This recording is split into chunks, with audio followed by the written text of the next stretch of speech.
My sister exposed dad, mocking me online.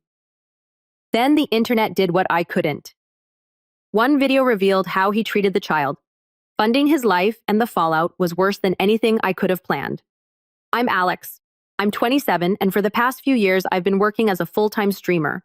It's not something I really talk about with my family much, mostly because they don't understand it, and honestly, I prefer it that way. But here's the thing. I make good money, more than enough to live comfortably, invest, and up until recently, support my family financially. My parents were never rich, and growing up, things were always a little tight. My dad, let's call him Greg, worked an average office job and always complained about how real jobs don't pay enough. My mom stayed home, and my sister Emily, well, she's a few years younger than me and still figuring life out.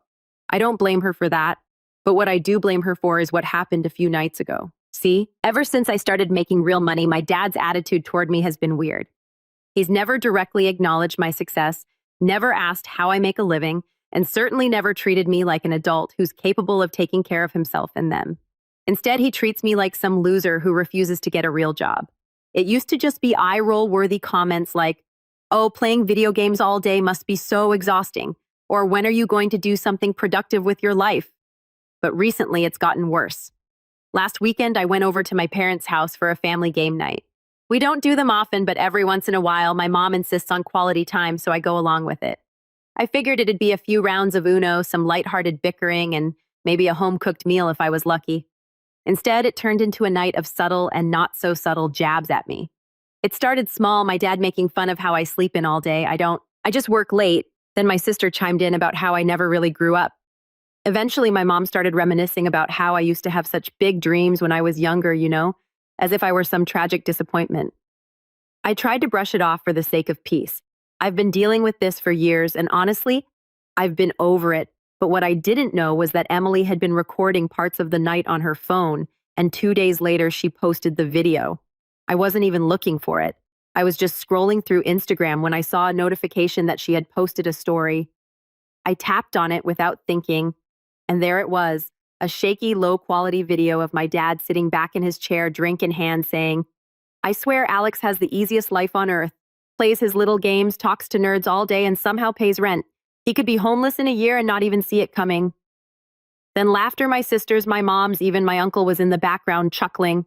I swiped through the next few clips, and it was more of the same, my dad going on about how Alex thinks he's some kind of businessman, while my mom made a joke about how I should put that computer science degree to use and get a real job. And my sister, she was filming it like it was some hilarious behind-the-scenes moment. At one point, she turned the camera on herself and whispered between giggles, "This is why he never brings a girlfriend home." Like I said, I knew they didn't take my job seriously. I knew they thought I was just wasting my life away in front of a screen. But something about seeing them say it when they thought I wasn't listening, hearing the laughter, the mockery, the sheer lack of respect hit me in a way I didn't expect. For years, I've been helping them. I'd covered bills when they were struggling. I paid off my mom's medical expenses when she needed surgery last year. I even gave Emily money when she was short on rent for her apartment. And yet, here they were, laughing at me like I was some pathetic loser they had to tolerate. I closed Instagram, sat there for a second, just staring at my phone, and then for the first time in years, I felt something shift inside me. Because if that's how they really saw me, maybe it was time to stop helping them. At first, my brain tried to make excuses for them. Maybe they were just joking. Maybe this was one of those moments where people say stupid things for the sake of family banter. Maybe I was overreacting. But the longer I thought about it, the more I realized, no, this wasn't just one offhand joke. This wasn't some harmless teasing between family members. This was contempt. A group of people I'd been supporting in ways they probably didn't even realize, sitting around and laughing about how pathetic they thought I was. And the worst part? They meant it. You can tell when someone is joking. There's a certain energy to it, something lighthearted, something affectionate. But that video, that wasn't lighthearted. That was my dad sitting there confidently tearing me down like it was the most natural thing in the world. That was my sister recording it because she thought it was entertaining. That was my mom chiming in, not to defend me, not to say, "Hey, maybe we shouldn't be trashing Alex like this," but to add to it. I felt something tighten in my chest, a dull simmering heat that wasn't quite rage yet, but close. I wanted to text Emily right then and there, ask her what the hell she was thinking, demand an explanation, but I stopped myself. Instead, I opened my banking app. I scrolled through my recent transactions, just letting the numbers sink in. $1,500, rent money for my parents' house, $600. The last chunk of Emily's car payment, $3,200, a credit card bill. My dad had forgotten to pay $250 groceries from when my mom called saying they were short last month. Line after line, a quiet, damning list of all the ways I've been helping them, all the times they'd come to me with a small favor or an unexpected expense that they just couldn't handle on their own. And for years, I'd said yes every single time because I wanted to help, because they were my family, because no matter how dismissive my dad was, no matter how little respect they showed me, I convinced myself that I was doing the right thing, that someday they'd see I wasn't some lazy failure. But now, staring at that video, at those transactions, it hit me. They weren't ever going to see me differently, not unless I made them. I took a breath, then another, and then finally, I did something I should have done a long time ago. I opened my group chat with my parents and my sister, and I typed, "Hey, just saw Emily's video. Didn't realize you all thought so little of me." 3 little dots appeared almost instantly. My mom typing, then they vanished. Then my sister started, then stopped. Finally, my dad replied, "Oh, you saw that? Come on, don't be so sensitive. We were just joking around." I stared at the screen. Joking, right? Before I could respond, Emily chimed in, "Yeah, it wasn't serious, LOL. You know how dad gets after a few drinks." That heat in my chest burned a little hotter.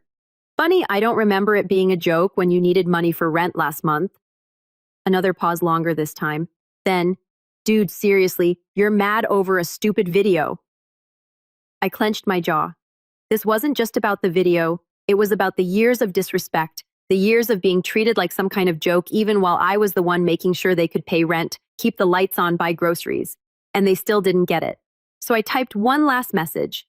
"I'll make this simple. If you think my job is so embarrassing, you won't have to worry about it anymore. Don't ask me for another cent."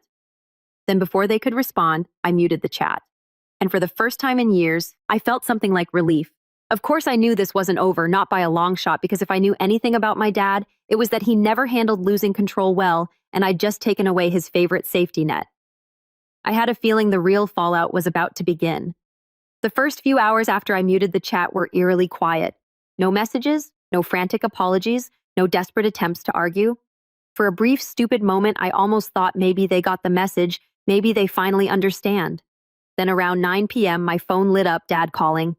I let it ring. A minute later, a text, "Pick up the damn phone." Then another, "Don't act like a child over a joke." And another, "You really think you're going to cut us off over this grow-up, Alex?" There it was, that familiar tone, that mix of anger and entitlement, like he was owed a conversation, like I was the one being unreasonable for finally setting a boundary. I ignored him. 2 minutes later, Emily texted, "Dude, you're being so dramatic. Dad's pissed, just talk to him. It wasn't even that serious." I didn't respond. Then my mom, "Alex, honey, please don't do this. You know your father didn't mean any harm." That one stung more than it should have, not because I believed her, but because of how automatic it was, how predictable. She always did this, minimized his behavior, swept things under the rug, smoothed things over just enough to keep the peace. I could practically hear her voice in my head, that tired, exasperated sigh she always used whenever I dared to push back. "You know how he is, Alex, just let it go." But I was done letting it go. I was done playing along, so I put my phone on Do Not Disturb, shut my laptop, and went live. It was a good stream, too. Pulled solid numbers, had a great game, even got a couple of big donations from some regulars. And the whole time I kept thinking, this is my real life, not them. This. I should have felt free, and in a way I did, but I also knew my dad, and I knew he wouldn't just let this go. I crashed around 3 a.m., completely exhausted, and when I woke up the next morning, the first thing I saw was my phone screen absolutely flooded with notifications. 16 missed calls, 8 from Dad, 4 from Mom, 2 from Emily, 2 from an unknown number, and then at the very top, the one notification that made my stomach drop, my bank app. I tapped it open, already dreading what I'd see. $600 withdrawal, $150 withdrawal, $350 withdrawal.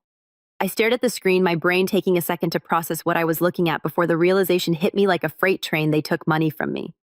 More specifically, my parents had just drained my joint emergency savings account, the account I had set up years ago.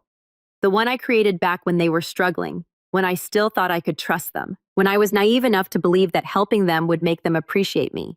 I barely used it now. It was just a backup, a safety net, and they were emptying it. My hands were shaking as I yanked my phone off the charger and immediately called my bank. "Yeah, I need to remove someone from my account," I said, barely able to keep my voice steady as the customer service rep greeted me. They started asking for security details, confirming my identity, all that standard stuff, but I could barely focus. My mind was racing, a mix of anger and disbelief, crashing over me in waves. They really thought they could do this. They really thought they could steal from me, and I'd just take it. While the rep worked, I pulled up my family group chat, and without bothering to read any of the dozens of unread messages, I sent one final text: "You just stole from me. I'm done." Then I blocked all of them. No more arguments, no more justifications, no more excuses. I was done. But deep down, I knew this wasn't over. People like my dad, they don't just walk away when you take away their control. And sure enough, later that afternoon, I heard it, a loud, angry knock at my door. Not the casual kind, not someone dropping by for a visit. This was insistent, demanding. I already knew who it was before I even checked, but still, I looked through the peephole anyway just to confirm. And there he was, my father, standing on my doorstep, jaw clenched, face red, fists practically trembling at his sides. He didn't look angry, he looked furious. And I had a feeling this was about to get a lot worse. I stood there staring through the peephole, my heart pounding. I wasn't scared, at least not in the way he wanted me to be, but there was something about the way he stood there, his whole body practically vibrating with anger, that made my blood run cold. He didn't just look pissed. He looked offended, like I had done something to him, like I was the one who had crossed the line. Another knock, louder this time. "Alex, open the damn door." His voice was sharp, clipped, a voice I'd heard my entire life, a voice that always expected to be obeyed. He pounded his fist against the door again. "I know you're in there." I took a deep breath, trying to decide what to do. My first instinct was to ignore him, let him rage out there until he got bored and left, but I knew my dad, that wasn't going to happen. He would stay, he would yell, he would escalate, and I wasn't about to have my neighbors calling the cops because my father didn't know how to take no for an answer. So I unlocked the door. The second I cracked it open, he shoved his way inside. I had time to step back before he was already in my apartment, standing in my living room like he owned the place. "What is wrong with you?" he demanded, his voice low but seething. His hands were clenched into fists at his sides, his whole body tense like he was barely holding himself back. "You blocked your mother, your sister, after everything we've done for you." I let out a sharp laugh. "Everything they've done for me, that was rich." "You stole from me," I said, my voice cold. "Don't act surprised that I'm cutting you off." His face twisted into something ugly, a sneer curling at his lips. "Stole from you." "Don't be dramatic. That money was for the family." I felt my fingers tighten into a fist at my side. That was my money that I earned, that I chose to share with you when I thought you actually needed it. I took a step closer, refusing to let him tower over me like he used to when I was a kid. "But I'm done. I'm not your damn ATM. I'm not paying your bills. I'm not bailing you out anymore." He scoffed, shaking his head. "So that's it. You're just going to turn your back on us." I felt something in me snap. "You turned your back on me." I shot back, my voice rising. "You and Emily and Mom sat there and laughed at me. You mocked me, humiliated me, and now that you're losing my money, now you suddenly care."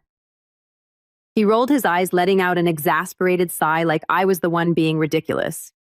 "Jesus, Alex, it was a joke. You're really going to throw a tantrum over that?" I couldn't help but laugh, sharp, bitter, incredulous. "A joke? It was always a joke when it suited them." "Yeah, funny how it wasn't a joke when you were taking my money, though. Funny how you never had a problem with my embarrassing career when it was paying your damn rent." That was when something changed. His expression flickered just for a second, just long enough for me to see it. Uncertainty, a crack in his armor, like for the first time it was actually registering how serious I was. But then just as quickly, the anger was back. He stepped closer, jabbing a finger in my chest.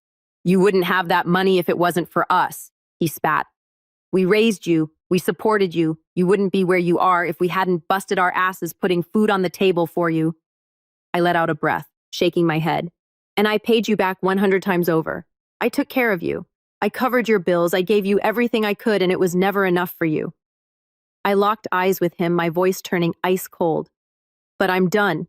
You don't get to insult me, steal from me, and then waltz in here acting like I owe you something." For the first time since he barged in, he didn't have a response. He just stood there, breathing hard, his face twisted in rage, but I could see something else beneath it, realization. Because deep down, I think he finally knew I wasn't bluffing. Then just when I thought he might actually leave, his lips curled into a smirk. "You think you're so damn successful, huh?" His tone was mocking, now dripping with condescension. Think you're some big shot internet star? I didn't say anything. I just crossed my arms and waited for him to get to his point. He let out a short, bitter laugh. You think this streaming thing is going to last forever? You think you're set for life? Let me tell you something, kid. You're nothing. You're a joke. You think these people watching you online actually care about you? The second you stop being entertaining, the second some younger, better streamer comes along, you'll be forgotten. And when that happens, he spread his arms wide, giving me that patronizing, self-satisfied grin that used to make my stomach churn as a kid. You'll come crawling back, just like I knew you would. I just stared at him for a long moment. He really believed that. He needed to believe that because the alternative that I was actually successful, that I was actually better off without them, was something his ego couldn't handle. So I smiled a slow, knowing smile that made his smirk falter just slightly. You really think that, huh? I said, my voice almost amused. You really think I need you? I took a step closer, looking him dead in the eye. You have no idea how much money I make. And that was when I saw it, that flicker of something in his expression, greed, curiosity, doubt. For the first time, he actually thought about it. And that was when I knew he wasn't here to argue. He wasn't here to make me feel guilty. He was here because he thought he could still win. But he was about to learn he had already lost. For the first time in my life, I saw something I never thought I'd see on my father's face. Hesitation, doubt. He wanted to believe I was bluffing. He needed to believe that I was still the same kid he could manipulate, that my success was temporary, that at any moment I'd come crawling back desperate for his approval. But he wasn't stupid. He had never actually bothered to ask me about my career before. But now, standing in my apartment, my nice apartment in a building he probably couldn't afford to rent a closet in, it was hitting him. I was doing better than him, better than all of them, and he hated it. You think you're too good for us now? His voice had lost some of its bite, but he was still trying to cling to the upper hand. You think just because you got lucky playing video games on the internet, you don't need your family anymore? I sighed, shaking my head. You don't get it, do you? This isn't about money, it's about respect. I gestured around the room. I worked my ass off for this, and instead of being happy for me, instead of being proud of me, you sat there and laughed. You treated me like a joke. I took a step closer, my voice cold. But I'm the one laughing now. His jaw clenched.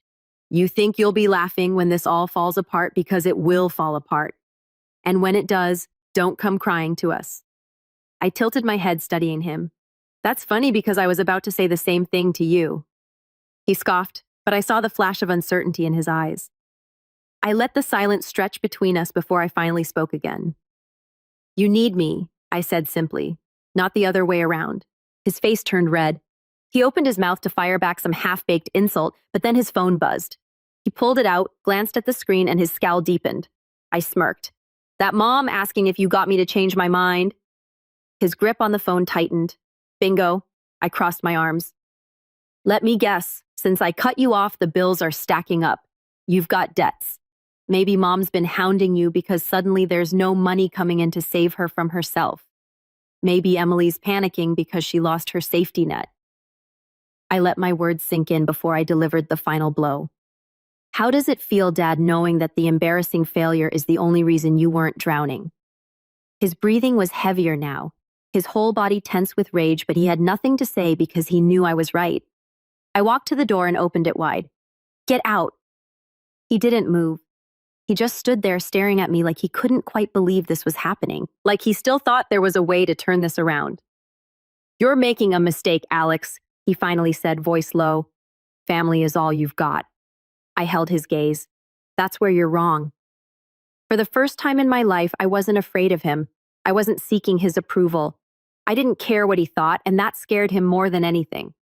He lingered for a few seconds longer, maybe hoping I'd change my mind, maybe waiting for some last-minute guilt trip to land, but I just stood there waiting, and finally he turned and walked out. I shut the door behind him and locked it. Then I took a deep breath. I wasn't angry anymore. I wasn't hurt. I wasn't even sad. I just felt free. I took a moment to just stand there, letting the silence settle around me. No more guilt, no more obligations, no more bending over backward for people who never cared about me in the first place. It was over, and for the first time in years, I felt like I could finally breathe. I knew they'd try to reach out again. Maybe not today, maybe not tomorrow, but eventually when the money ran out, when things got tough, when they needed me again. but I wasn't going to be there. I had spent years supporting them, hoping they'd see my worth, but the truth was I never needed their validation. I was successful without them, I was happy without them, and I wasn't about to let them drag me down ever again. So what do you guys think? Did I handle this the right way? Would you have cut them off too? Or would you have given them one last chance? Let me know.